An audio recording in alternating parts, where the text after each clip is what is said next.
I was just thinking, wouldn't it be cool if, just by random happenstance, it turned out that they were building blocks of the universe. Okay. And it takes, 5 quadrillion of these little things to make up one drop of water. So these are like subatomic particles, Very, very maybe? sub. Yeah, very, very sub. Okay. And there's not too much variety. This is all of them. Okay. So, what else we got going on? Well, I got some others. Okay, let's see. Hold them up there. I think, yeah, right side up. So is this the same concept? Or? I guess so, yeah. I thought they just looked kind of cool. Yeah. This is kind of a very rough drawing paper. It's from Hungary. Okay. And those shapes, they're just kind of coming out of your head or what? Pretty much. Okay. The legend of the golden parachute. Okay. And you can see there's a lot of those parachutes there. There's the angel with his trumpet. Okay. These are these nice red velvet cushions on which you can fall if you're on that parachute. Yeah, very one nice. Of those parachutes. Yeah. And on the side here, it tells the whole story. Okay. Like starting, they have some sort of a great idea. Okay. And, they start in networking. Right. Early versions of the big speech with the microphone. Mm-hmm. They're starting to make tons of money. They're whining and dining. Little graft on the side. Okay. Inevitably, their products are great. More whining and dining. Now you can see more sort of dark things happening. Uh-huh. Here the owners are belatedly explaining their decisions. More deals, more building. Here they explain under penalty of perjury that they started the whole thing in their garage. There's more IP, finally their IPO. Securities and exchange, whining, dining. Then the whole thing falls apart. The first employee is fired with their box of stuff. Uh-huh. And then they have to go to court, but he manages to escape with the gold. What's the time period for these? These are pretty recent. Okay. Like 3 years ago, maybe. This one is called Snowcross. And it shows somebody, a friend that has a place down around Scotts Valley, I guess, and it snows there sometimes. So he sent pictures of his dogs and his footprints in the snow. And they're kind of underneath those, what would you call them? Those little pixels. Pixelated images that have been, blown up. It's like a picture of whatever in color, and it's blown up, 100 times or something. Right. Okay, what's going on here? That one's called No Future Harvest. If you look closely, I don't know if you can, you can still see it. It says No Future. That's like a Gothic arch in Europe, and somebody wrote No Future. Okay. But it's really about, recycling things, life and death. Harvest, like that big hole full of apples that somebody threw away. Mm-hmm. And just that whole process. These things up here are called water caltrops. Okay. And they're actually edible. And there's like a nut inside. And they have a bunch of other names. They're also called Jesuit nuts. Okay. And apparently for the Chinese New Year, they boil them for about an hour, and then you can eat them. But I think they look very, they don't look edible. They don't look like food. They look like sort of diabolical little horn. That's part of a series called, there's 4 of them, and it's called Peacock Angel. Okay. And the story behind that, I had read about these people that are in northwestern Iraq called the Yazidis. And they have sort of a mixed religion, syncretistic religion, in which what we would usually have as Satan is their main guy, their main prophet. And his name is Melek Taus. And it's this angel that refused to bow to Adam, saying, Adam is made only out of dust. I was made out of nothing by God. Why should I bow to him? And so that became the basis of he's like their main prophet or their main messenger. Yeah. I don't know, but it's kind of an interesting... There was a book that came out in the 60s. It was called The Triple Pindex. And those are all drawings of transistors. Mm. And there were apparently like zillions of different kinds, and they were all listed like in a catalog in this Pindex. And so I found one of those in the rubble somewhere back in the 60s. And so I thought it looks really interesting because it looks a lot like hieroglyphics, Mm-hmm. you know, some kind of weird language. And you can also make them, you know, using the copier, expand them or contract them. Like these are probably 1/3 of the actual size. This is much bigger, of course, than the actual size. And so I just played around with that for quite a bit and made a lot of different sizes because they look like very ancient, you know, forms of writing. You know, like this could be the early script from 7,000 BC. Mm-hmm. And then here we have more refined writing from 2,500 years ago. Okay. And so anyhow, I just thought that would be a very cool thing to incorporate into some of these pictures. Yeah. Yeah, because you do have a lot of, like this is very, that kind of, to me, connects to those, you know, just in the shape. Yeah, So there is certain patterns and things that seem to repeat themselves in your work a lot, which is, of course, natural, because that's what you like. yeah. And then when we see things, it's the idea we see things, and as everything winds up being, you know, some kind of a meme, you know, something, Yeah. a little unit of Yeah, some kind of meaning or association or yeah. connecting with something else. Uh-huh. And those saxophones, those are basically about Charlie Parker. Okay. And I read this story, apparently in New York, there's this disc jockey that knows everything more than anybody in the world about Charlie Parker. Okay. You know, he knows real details. Like, Right. was this recorded when he was really drunk at Century City on April 27th, 1948? Okay. It's important to me. Yeah, yeah, That kind yeah. of thinking. Yeah, yeah. And so there's Very this guy cool. named Benedetti who was also a saxophonist, and he followed he followed Charlie Parker around, and eventually he realized he couldn't play very well. He couldn't play anywhere close, I should say. He probably played very well, but not anywhere close to Charlie Parker. Uh-huh. And so he threw his saxophone into the sea. And so you Very see a little bit cool. of ocean underneath one of the saxophones. Yeah, yeah, yeah. Yeah, this one, it's called Mythological Animal, Basking Alongside Gold-Filled Alluvial Stream. As you can see, there's a very golden-looking river Right. going off into the horizon.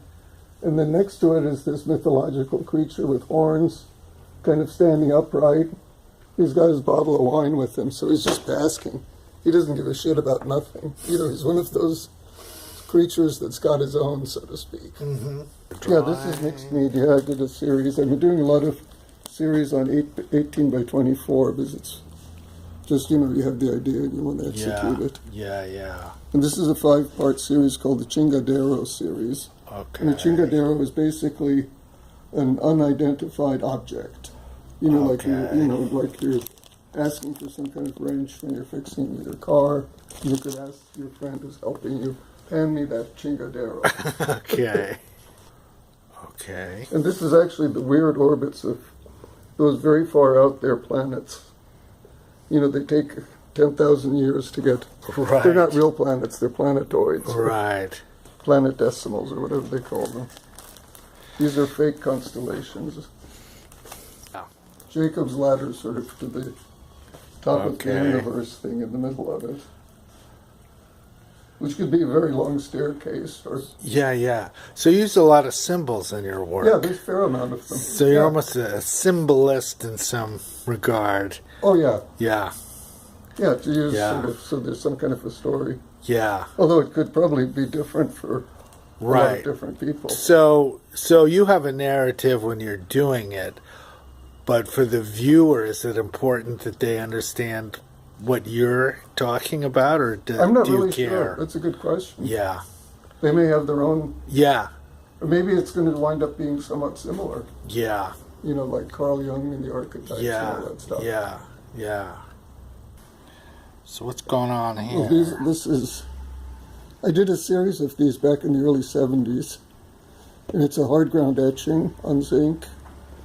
And as you can see, very, very small miniature details. Mm-hmm. And at the time I was trying to do this, I wanted to do art, and I was having trouble getting a job.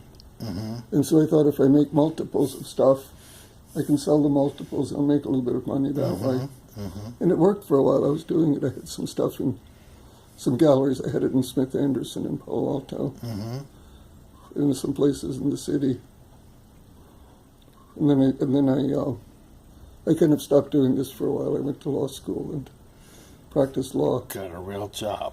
so to speak. So what's going on in this thing? There's a lot of activity.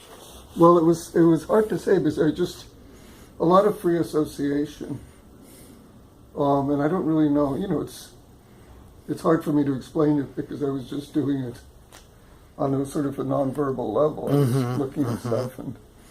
But they were things that you were interested Oh, in. absolutely. Obviously. Like the top is, it's actually Iraq. It's the Tigris and Euphrates. Okay. And then it's kind of flipped over because I was using, tracing the map on tracing paper Yeah. backwards, and then drawing it on the asphaltum on the surface before etching it. And so then there's an airplane, kind of a Lindbergh airplane, a big mountain, Kansas with the climate zones drawn in. This is a railroad station in Arezzo.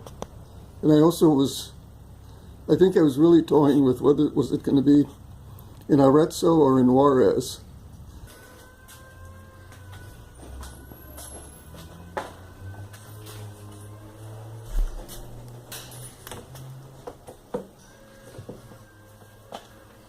This one's actually an engraving. So it took forever. So an engraving is something you actually use a tool to make marks Yeah, into it's called the a plate. burin. Okay. It's kind of at an angle, like an elbow. The Okay. blade sticking out of the handle. So these are more things that interest you that you're just kind of randomly putting together, or does everything connect? In Well, some I don't know. I think there was a way? lot of sense of a kind of. I was very, very. I was very kind of shy in a way in those days. I don't know what. It was a combination of things. You know, I grew up in kind of an unusual circumstance because we traveled all over the place, different countries. And then when my dad retired, we moved here. So what did he do? He was in the State Department. Oh, okay. Foreign Service officer. Oh, nice. Yeah. And so we lived in a bunch of places. Yeah. And everything was, it was like, in those days, everything in Europe or other countries, it was sort of behind. Like in the last place we were in was West Berlin, and I had made a skateboard myself out of somebody's roller skates. And I thought, how cool. And then we came here when my dad retired. It was 1965, and everybody was sort of really blasé. Skateboard, ho-hum. That was the attitude.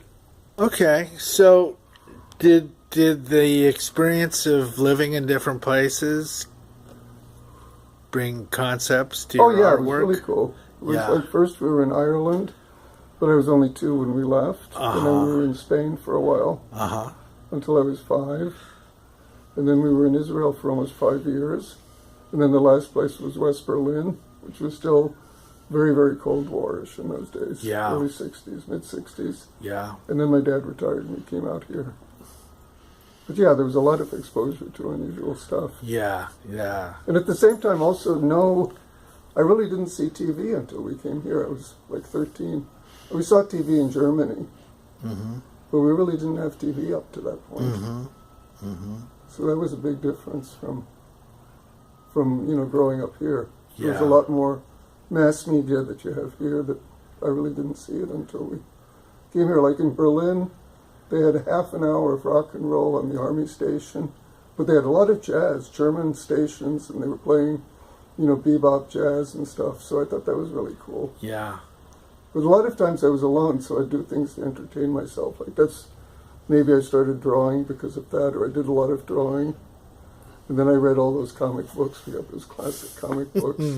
It gave me sort of one idea that I had was I couldn't run very fast. And so they would have instructions, for 15 cents plus postage, you could get a book on how to run or something. And so one of them, I didn't actually read the book, but it said, you should put your weight on the balls of your feet.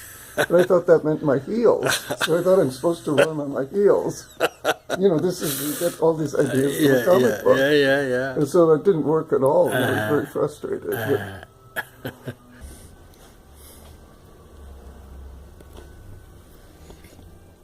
So what's going on in here?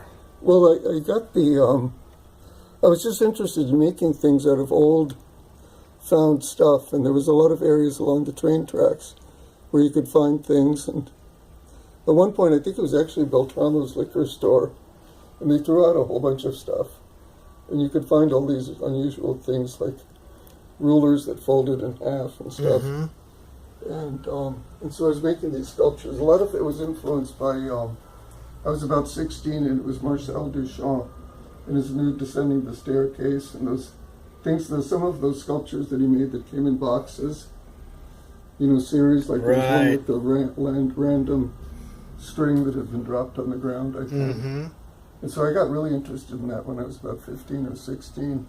And so I tried to make my own sculptures that were sort of inspired by all of that. Okay. Kind of has a Cornell feel. Yeah, and that him too. I remember reading about him. Really, in a way, by accident, but it was good to learn. So when did you make this piece here? This How was- long ago? This one here? Yeah. That was probably about 1969 or so. Okay.